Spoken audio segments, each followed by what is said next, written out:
Ah, great. I can see you and I can hear you. Can you hear me? I can hear you perfectly, Crystal. No, beautiful, beautiful. I think it's quite fitting that I have you as my last guest for season two. Having talked to CEOs, brand custodians, agency owners, and I think it's fitting that the industry body has the final word on a lot of the issues we've been talking about, from COVID, from transformation to our journeys as practitioners in the industry. This platform was really established for that, to start the dialogue between different people that need to talk to each other to make sure that this industry remains united and grows, you know. So it's a platform of dialogue in that case. Now, I was just thinking back. I remember the first time I met you was at the Luries, and I was quite inspired by your story. And I know you talk about your journey, and I think a lot of people could benefit from hearing about that. You know, your cancer. You're a cancer survivor, and I find that exceptionally inspirational. Take us through that. You know, that first time I saw at the Lures, you were talking about this topic. Let's just share that with the people that are listening at the moment. Thank you, Veli, for giving me the platform to share my story, because I always find that when you share your story of pain, there's somebody else who's going through pain, and the pain is halved, you know. Yes, it does not take it away completely, but when you find out that also successful people have been in painful situations, the journey is just not an upward trajectory all the time. There is pain laced with some of our journeys. Well, I'm a cancer survivor. I had breast cancer I was diagnosed in December 2015. Shortly after, I had just left my job. I had walked out of my job, very comfortable job at that. And a year prior to that, I had lost my mother. I'm an only child. My mother was a single parent. So now I was stoksiel alleen, as they say in Wow. Afrikaans, all alone. Then I was diagnosed with, I've lost my job, diagnosed with cancer. So there's no income. There's now this battle that I have to deal with. Wow. And I've also gone through a divorce, and I'm going to say divorce in inverted commas because it was a separation, a long separation that I had been in. So imagine that package, and you are now faced with, you could lose your life, and you are sitting with Wow. a 9-year-old who's just logged in. Hi, Haraipa. And I am now tasseled with a 9-year-old who I have to explain that mommy has cancer, but she's not going to die. But Wow. I'm a Christian. I had to exercise my faith. I had to be faithful that God wants to see me through this, you know? And my journey doesn't stop here, because I hadn't fulfilled my purpose in life. And my journey couldn't stop there. So I said to God, God, you said, ask and you shall receive. Ne? Me, I want life. Wow. So I'm going to go Wow. through this process, no matter how painful it is, but you're going to see me through the other side. And when I'm on the other side, you are going to raise me, and I will be like that person who never had cancer. And I am Wow. that person today.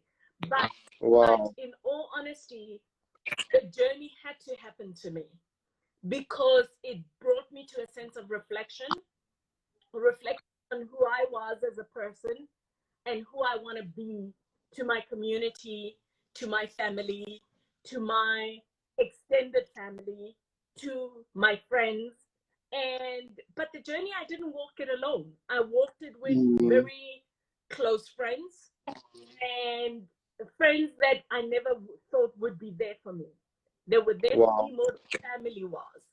Wow. So Wow.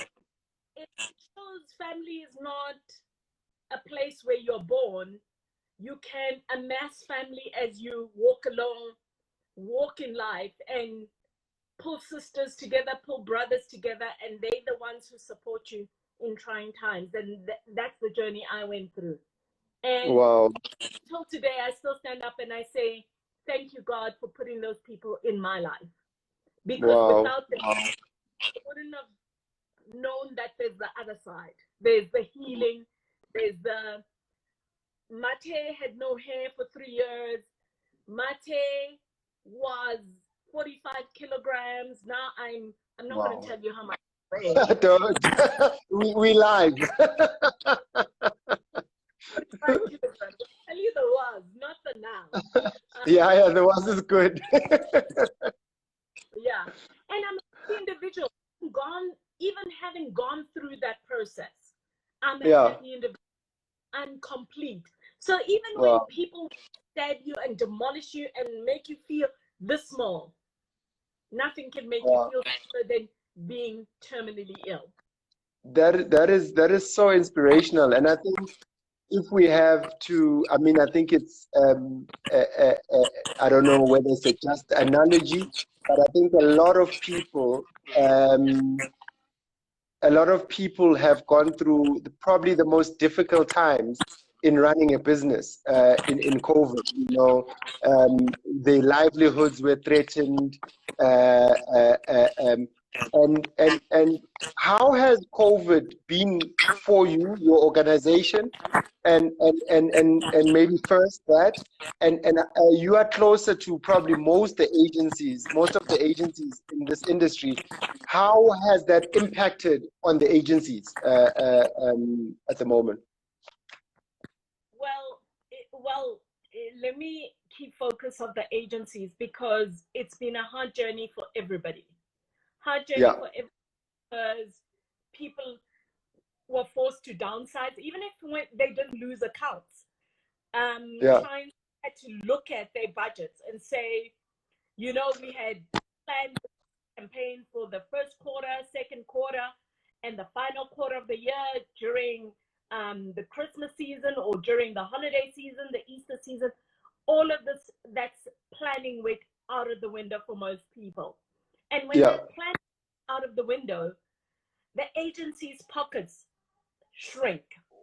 They don't have the revenue they anticipated or the revenue that they had planned for the year, which then means the job market is shrinking. And we know that some agencies some had to close their doors because they couldn't keep them. Some had to shrink their teams. A person who was just working on one account is now working on 2-3 accounts. And in our industry, it doesn't mean you get paid as per the account that you work on. If you get paid for 3 accounts, it doesn't work like that. And that's the nature of our industry. And that when we all came into this industry, I think we came in it knowing, because it's the trend within our industry. Is it the right trend? You can have that debate on another date. So Mathe, just to interject there, you know, a lot of people that are watching might not know what the ACA does. Maybe let's start from the beginning, you know, before we get into the agencies and how they were impacted, and maybe some of the tactics maybe that you guys have come up as an advice to say, okay, we are here as an industry, this is where we need to move. What is the role of the ACA, firstly, in people's lives that are operating in this industry? Well, we are a voluntary organization first and foremost. It's a member-based organization which agencies, South African agencies, sign up to be members of the ACA. As the ACA, we're there to protect our members. We're there to set policy for our members, and as a collective, negotiate on behalf of our members wherever we need to negotiate. So, are you still with me, Veli? Yeah. Am I not moving? I'm here. I'm just listening. All right. So I think with that said, and the history of the ACA, we've got a 73-year history. This Yeah. year we have 73rd AGM. But in the past, before people like you and me came into the industry, it was the White Boys Club, Yeah. Yeah. And it was, I don't know what they did because I wasn't a white boy. So I don't know what they did. But it was the White Boys Club. But Yeah. I think the ACA, with time and post 94, they realized that they would not exist if they remained in the fashion that they were put together initially. So No. Sorry, Mathe, to interrupt there. Maybe that point is very important because I think whenever you speak about the ACA, that is kind of the perception and the elephant in the room. Because if we rewind, so it probably has, as an organization, it probably has operated more under apartheid than under democracy. So the founding principles, probably in the 40s, that's at the beginning of apartheid. Now, there's certain activities that the organization had to do to support white-owned businesses at the exclusion of black businesses. Now, whenever you speak about the ACA, that apartheid legacy and boys club thing comes up from time to time. What are your thoughts on that? Because, I mean, over 73 years, with your self-admission, from that white boys club to where you are now, to where you are going, because I don't think that white perception and that apartheid founded perception has gone away, if at all, And it's sad to see that, but I think as the ACA, I mean, I've been at the ACA not even, it's 2 years now. In August, on 15 was 2 years. And before that, my predecessor was there for 11 years. And she did a sterling job in ensuring that there's transformation within the body. But unfortunately for me, what I've been there, the assessment that I've made is the marketing of the ACA and what the ACA does, the communication and repositioning of the ACA wasn't done that well. All right. Yeah. And I mean, if you ask a lot of marketers about the ACA, some of them know who the ACA is, but do they truly know what the ACA is about? And I think if you are a representation of the agencies, you need to have a closer relationship with marketers in order to open doors for the agencies. Yeah. So for me, as a deliverable, my own goal is to ensure that we start doing that. But on top of that, yes, it has the legacy of the White Boys Club. But having that legacy in the past 2 years, I've been there, the board has changed. The face of the board has changed. We have more black females on the board, and when I walked in, female representation was sitting at, I think it was sitting at around 40% or 30%. I might be wrong. Now where the current board, it's a 50-50 split. Male and female split, 50-50. From a racial split, 60-40. 60 people of color, 40 white people. So that's the representation of the board. Because for me, I can't be a black female sitting in this industry and still sitting in an untransformed board. And for me, that was the thing for me. For me, oh my gosh. But that was a huge deliverable for me. And really, I can't walk away from this position and things haven't changed. Otherwise, I wouldn't be a good black woman. No. It's understood from the legacy bit. I mean, it was funded in apartheid. It understood the efforts that have been done, especially at board level. Now, if we talk at membership level, now maybe let's start with the benefits of the ACA, because a lot of people, especially the Black-owned agency leaders, pairing it with its apartheid legacy, kind of say, you know, one, it doesn't represent us because it's a white boys club, which you've been addressing. I think now is the time to communicate that. And secondly, what is in it for me to be part of the ACA? And maybe let's start there in helping people understand why it is important to be part of the ACA, especially Black-owned agencies. Okay. I think for me, there've been some, in our MOI, there's some exclusionary, what is the word? English is not my first language, so you'll excuse me. I struggle a bit to articulate times. So maybe I might throw in a Setswana word and you'll have to bear with me. Yeah. No, we'll hear. Yeah.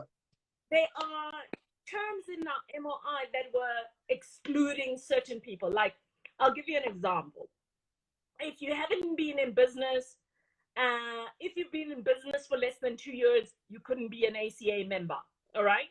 Yeah. And we know that with the industry as fertile as it is, as people come in, we get agencies that pick up clients very quickly, but we can't include because they don't have the 2-year record.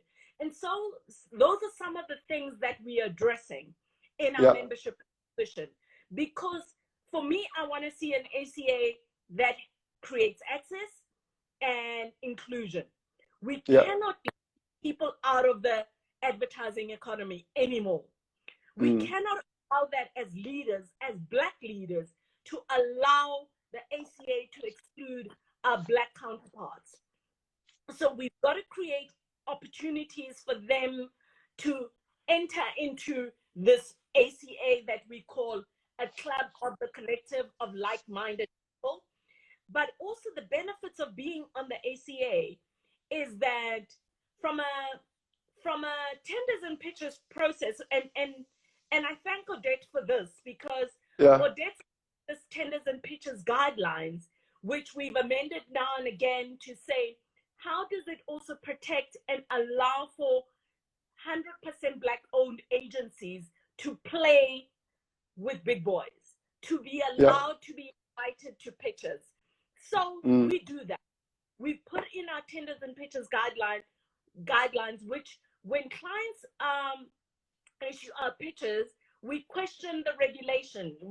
If it's not aligned to our guidelines, to say, excuse me, this clause is not in our guideline. Can you please adjust it so you allow for inclusion of 100% Black-owned agencies or SMME? And we, in our tenders and pitches guideline, that's what we've done. So it allows for that. It also allows for, I'm going to use a very unionized word, collective bargaining, where we club together in order to have our say. Because if Veli on his lonesome sits outside and has his say and blah, blah, blah, you scream with an alto, a tenor, nobody hears you. Do you know what I'm saying? But if you scream with all of us and you bring your cause to us, I don't just represent Veli. It's Veli's position becomes everybody's position, and we go and fight for it on your behalf. And when clients see that, they don't see it as Veli fighting. They see it as the industry fighting for a just cause and a fair cause. So for us, from a member base, the collective is better than some of its parts, because some of its parts can't build a collective, a unionized, I'm using very political words, sorry, a very togetherness kind of English. No, I get it. I get it. But I think there's a lot of people that are disgruntled by, one, not understanding what the benefit is, and two, the history of it, and three, the barrier to entry. Now, there's the time barrier to entry, which is the 2 years.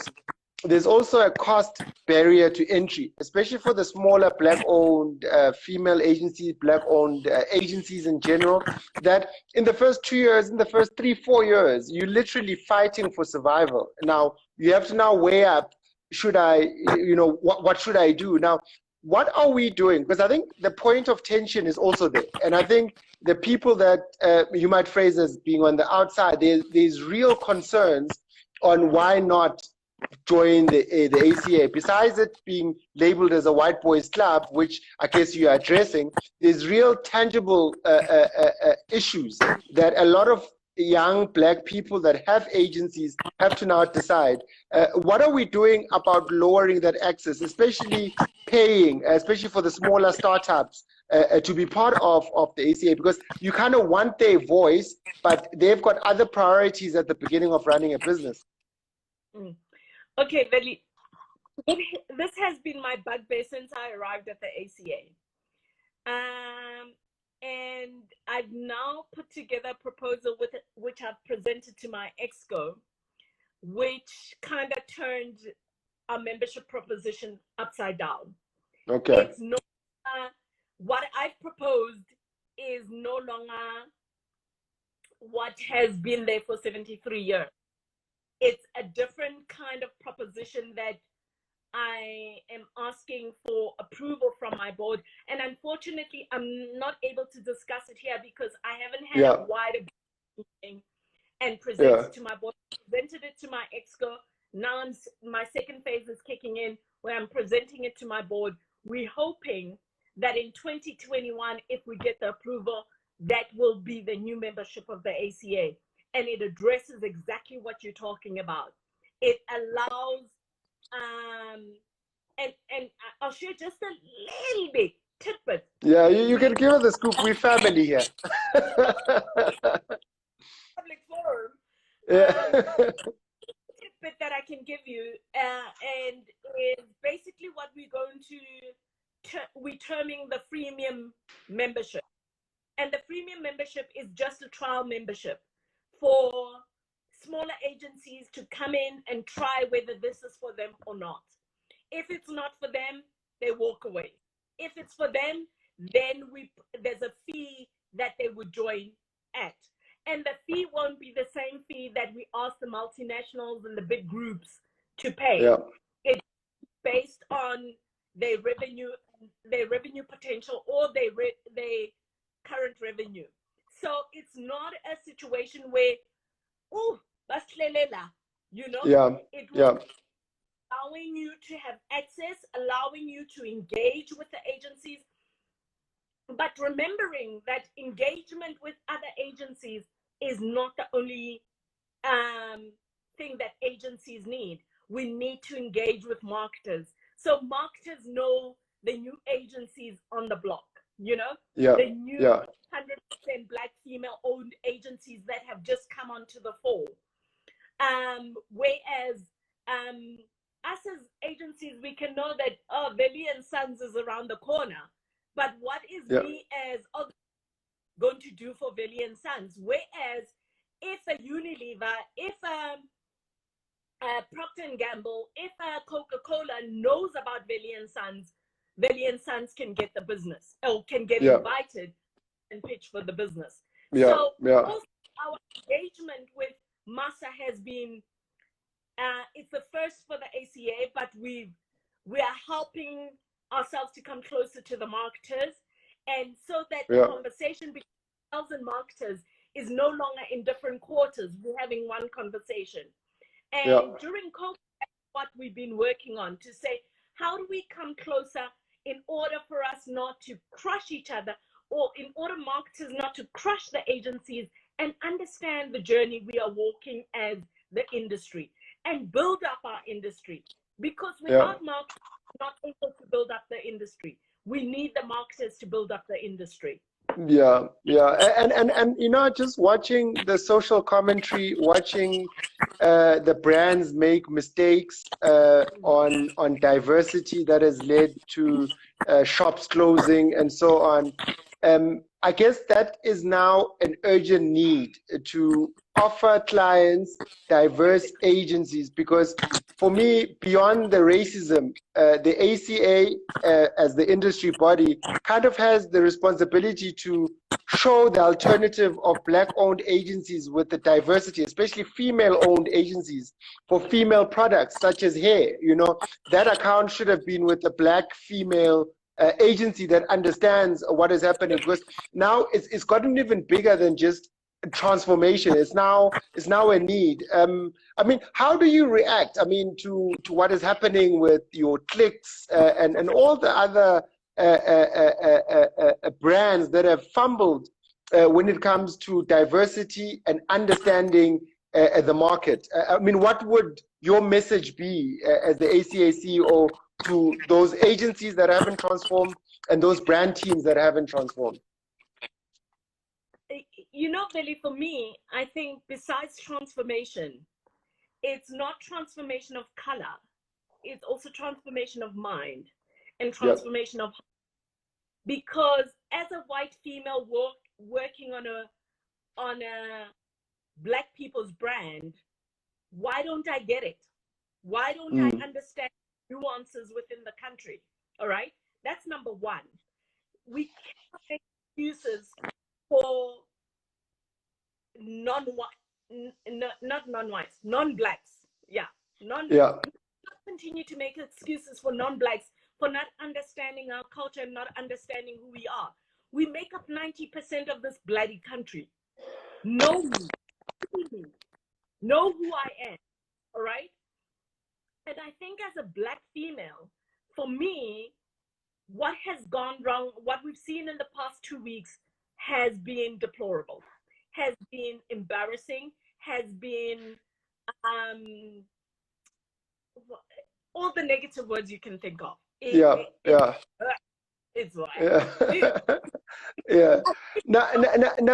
Now, maybe just to cut in there, and I won't reveal the name of the agency, but let's say the agency that led to that work is part of the ACA, right? What action does the ACA have against an agency that has either done work like that or is refusing or is at the bottom end of transforming? You know, they like a level that is not even acceptable.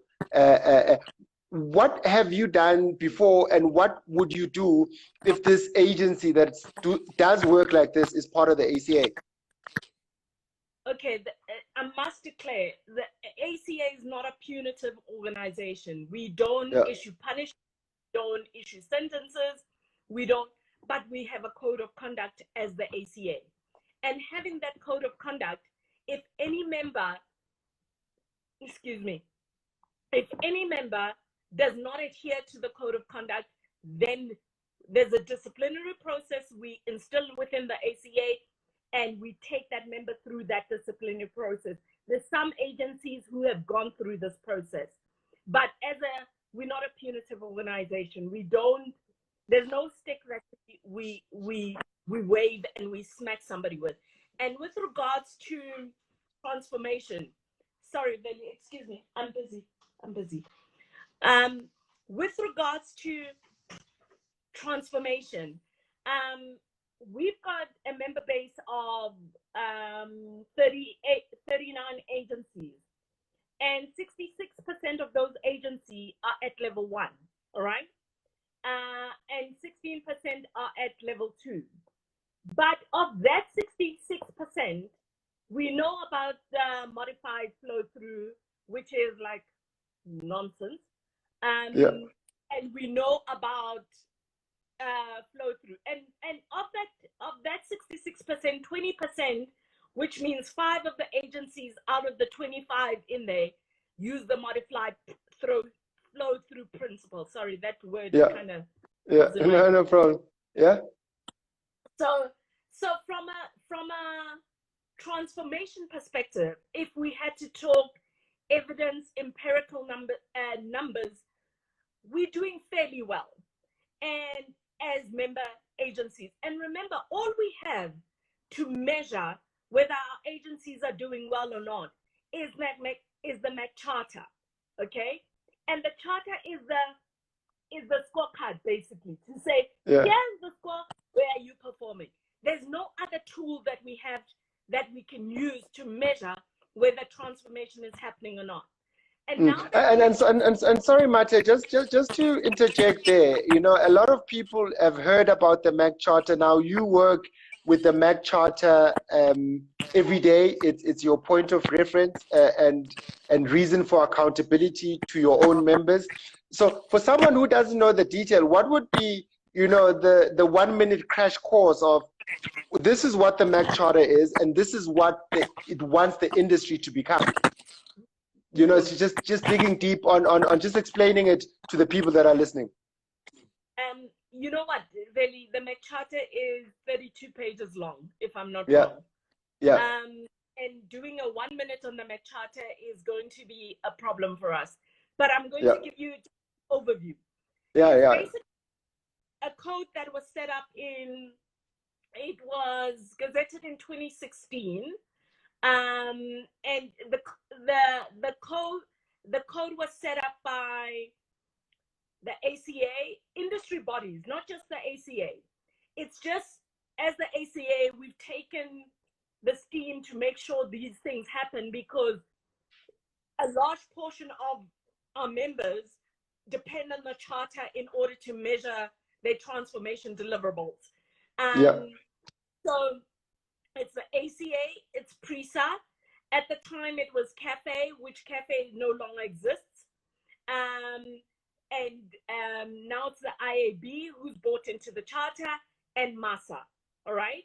Yeah. Now, the 5 associations as a collective are going to see representation on the council, all right? Okay.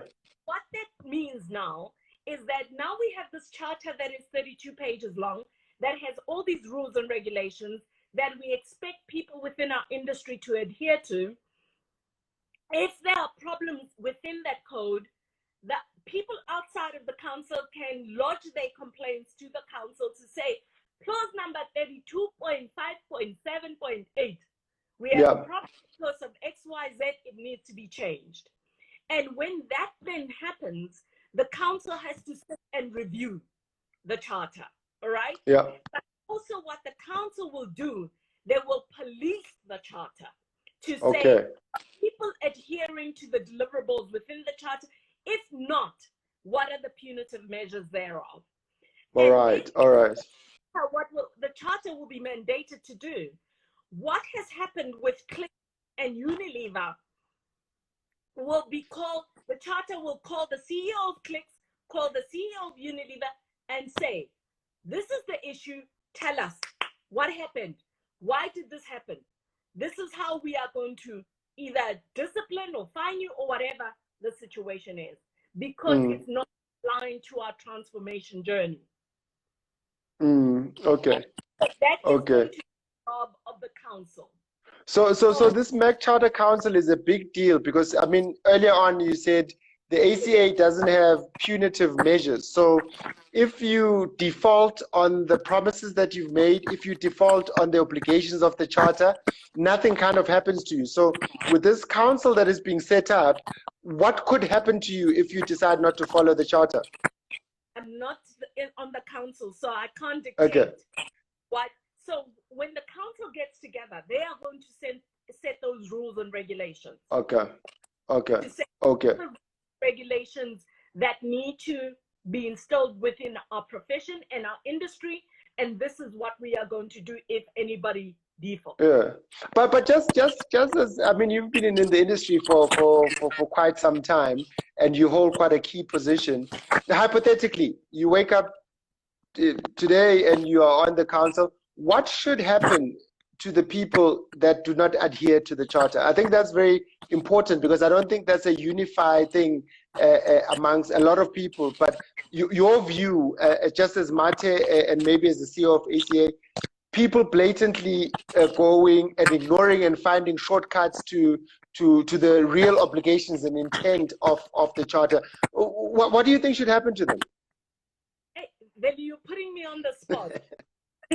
But I unfortunately, I'm going to have to put my big girl panties on and actually answer to this. The lack of transformation is unacceptable. It's totally unacceptable. And it being unacceptable, there's got to be a stick that we wave. And what does that stick look like? At this moment in time, Veli, I haven't applied my mind to it. But people need to understand we cannot carry on like this. We cannot carry on fighting and going to the streets and closing down shops, throwing petrol bombs. We can't keep on doing that. But right now, doing that is the only answer we have, because otherwise nobody listens. Nobody listens to our plight. Nobody listens to. We want to be recognized in the communication. We want to be recognized when you are talking to me as Mathe and you want me to buy your brand. Recognize me, see who I am, see the life that I live. And in terms of what the punitive measure should be, Veli, I can't say.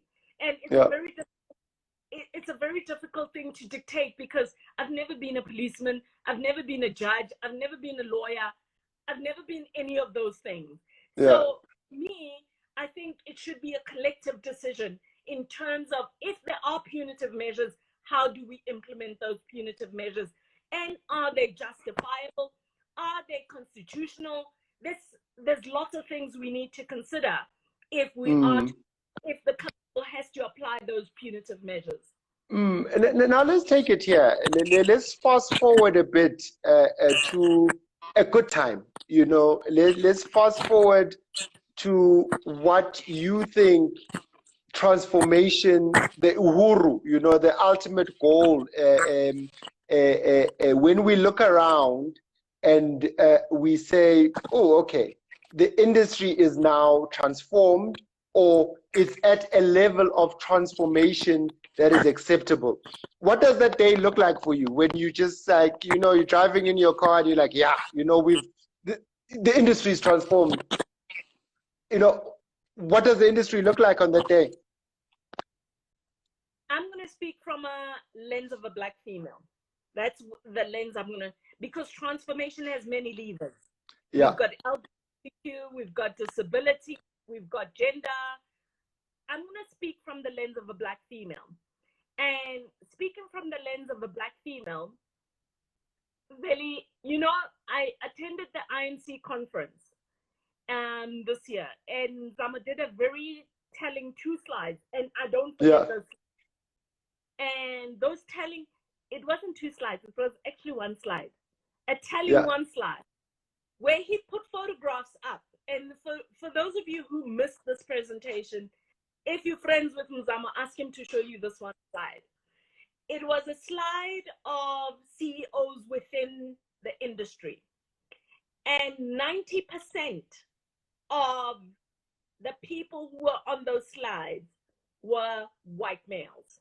Okay? And a sprinkling of Veli there, and a sprinkling of Mona Lisa Zwambili from Riverbed. As of the industry. Yeah.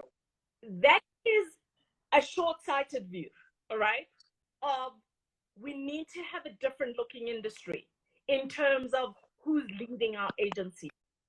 That's number 1, but it's not even the paramount one.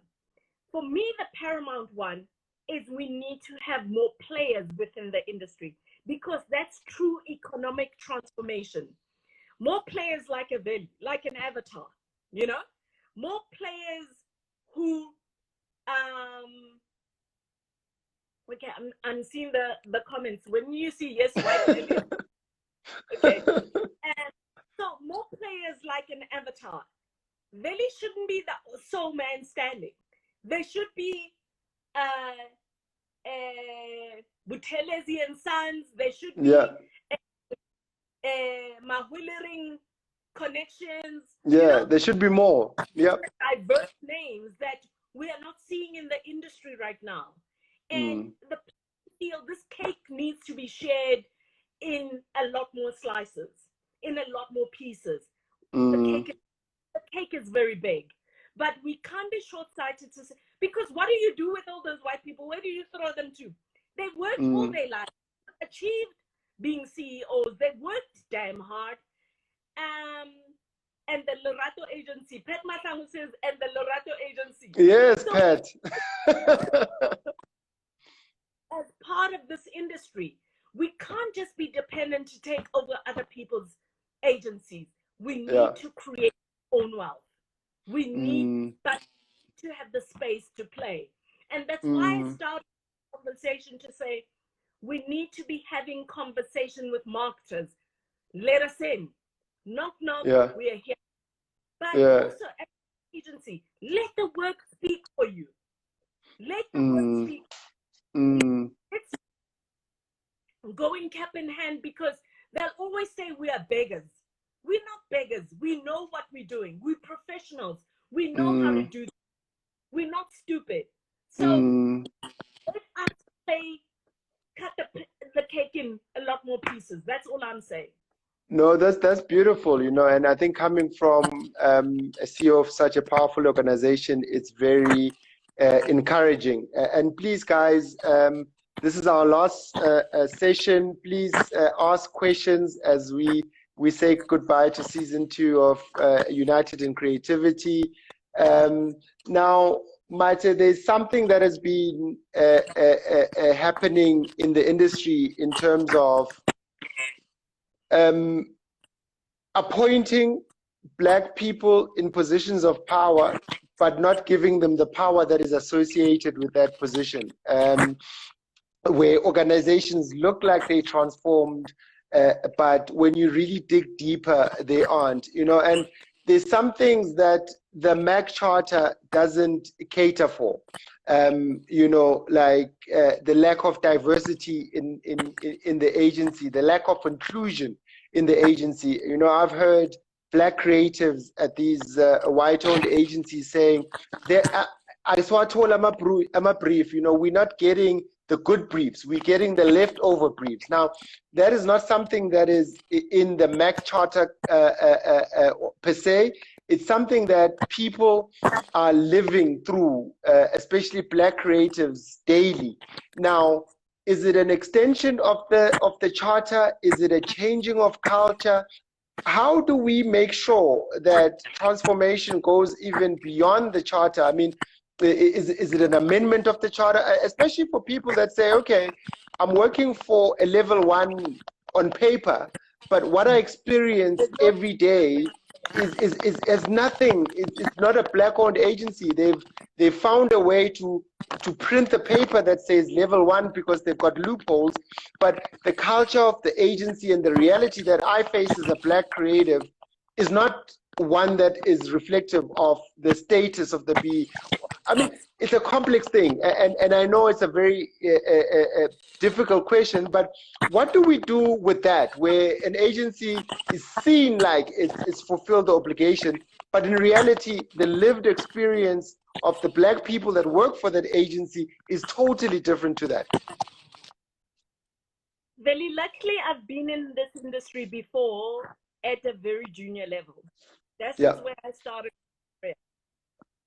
And you know, then I left and I went into a corporate. HR in agencies, and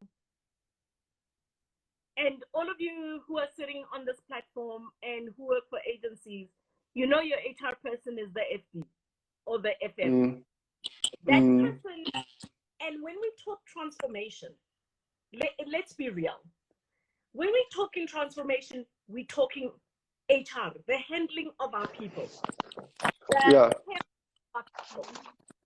And unfortunately, the handling of our people sometimes because the discipline of HR is not inside the agency. And it's inside the agency, and not being able and I say because I've been inside an agency and I've worked inside corporate. When you go into the corporate space, HR is a critical part to ensure people are taken care of. And unfortunately, it's the culture of the agencies, people working, the way they've been set up. And you know, we work on very simple models. So if an HR executive to run an agency sometimes becomes a difficulty because, you know, you've got to look after your shareholders. But you can't look after your shareholders at the expense of your people, because your people are made what makes this machine running. And make it running, how do you help people inside? And for me, that's a critical part of transformation, because all out of the university, what people, they come into the industry and they get a very harsh environment that does not take care of people, that does not have a heart for people. And I'm not saying everybody. Some are that way. Some agencies and the sense of taking care of people. And unfortunately, the people who are feeling the brunt of this are our people. They are also juniors, you know, and juniors of all colors. They feel this brunt. Going to the point of, as creatives, we get the amarin. And for those of you who get leftovers, we get leftovers. As an agency and and your culture is, you sneak the black people a brief. Yeah. It's a problem within the culture of the agency. And it's not so much what we can do outside. If you do the Charter Council, they could be implemented. You don't believe in it as a leader, you know? And also what the question you ask, why are you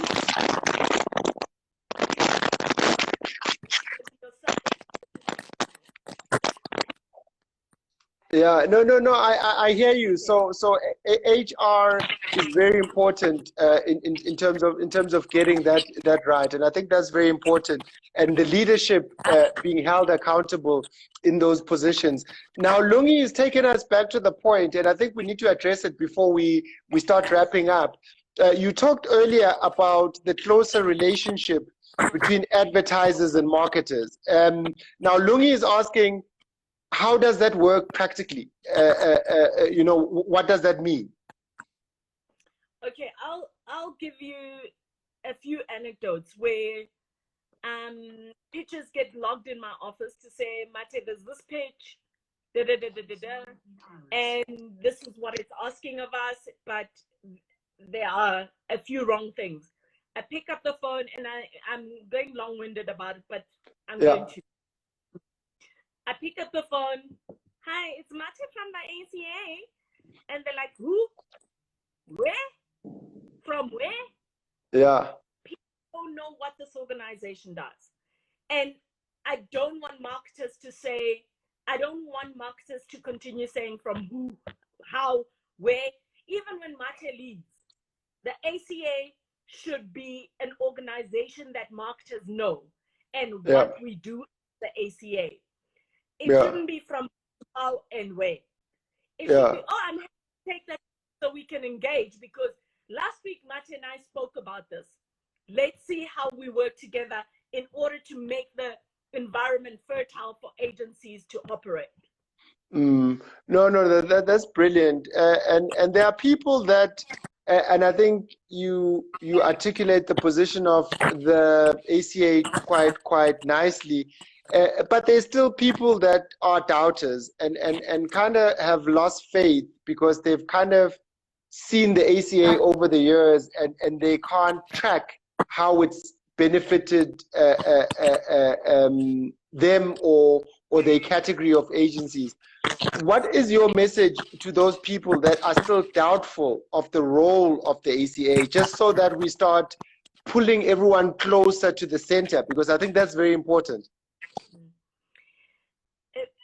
Veli, I think my last say, my closing say in terms of the ACA is a changed ACA now, and I think in the past 2 years, we've seen a change in ACA, how we Yeah. operate and how it's constituted, the people sitting around the table. Now we can have a truly forward and futuristic conversation that is more inclusive and that creates access. And yes, there are doubters, and I don't blame you. I don't blame you. The 73 years that we've had, I hope the next 15 years will be a different ball game. And whoever's going to replace Mathe in another 5 years or 10 years, I don't know how long I'm going to be here for, whoever's going to replace me must be able to carry the flag, no matter what color they are, carry the flag that is futuristic and that is more inclusionary and that creates access for new players in our market. Because the new be sitting around the table. We can't brilliant. People. We can't. Brilliant. And talking about the new players, and I mean, we saw Pat here with his agency. What is your advice for the new players in the industry that are coming into advertising? You know, beyond the transformation debate. I start my agency today. I want to get into advertising. I'm excited. What is your advice as the CEO of such a large organization in terms of influence? I know people are at pains to say it's a small organization, but I think the influence of the organization is one that is established. You know, what is your advice to the new players that are entering the market? You know, what should they be doing? What should they be looking out for? And what direction in advice would you give them for them to be successful in this industry? For me, show up. Show up. Let your work do the talking for you. All right? And if you do great work, people sit up and we look at you and we recognize you. Whether you're black, white, pink, and I'm using that pink green thing. But we show up, guys, because we can't continue. We give work to you and you don't show up.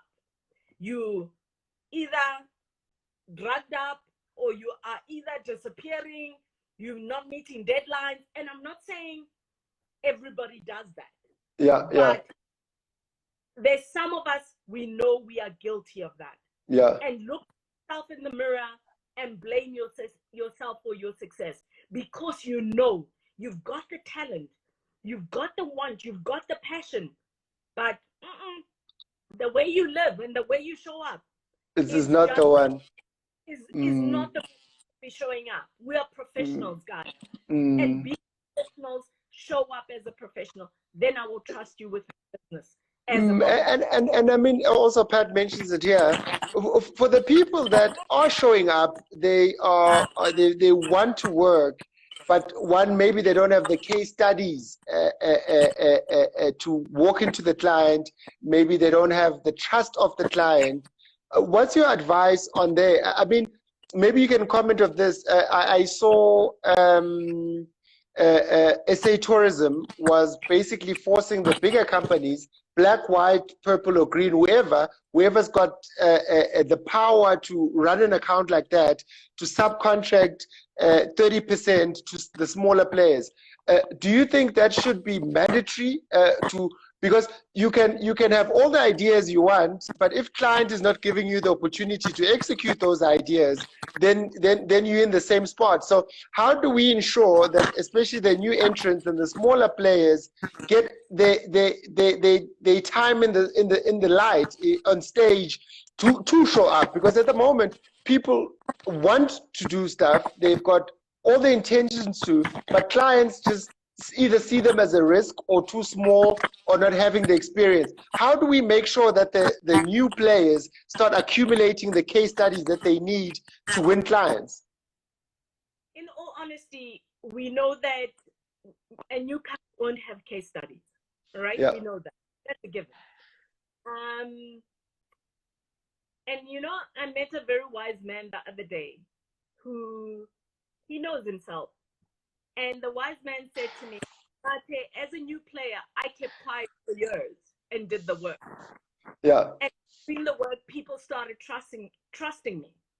And in trusting me, then I started showing my work.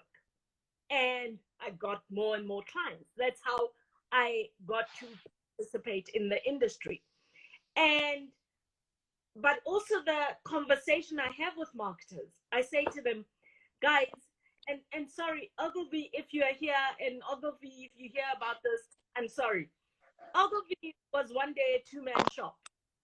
There were three people putting together a strategy, putting together a creative rationale, etc., etc.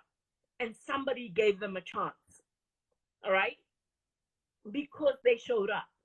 And I think for us, for the collective, let me say, I think for the collective, in terms of the agencies that are coming into play, don't come in because the barriers to entry in this industry are this low. Come in because you are passionate about this industry. You're passionate about the work that you do. Because when you do that, then trust me, you will win. And I know some of you are like, Mathe, we've been trying for years and years and years and years. The cake is big enough, guys.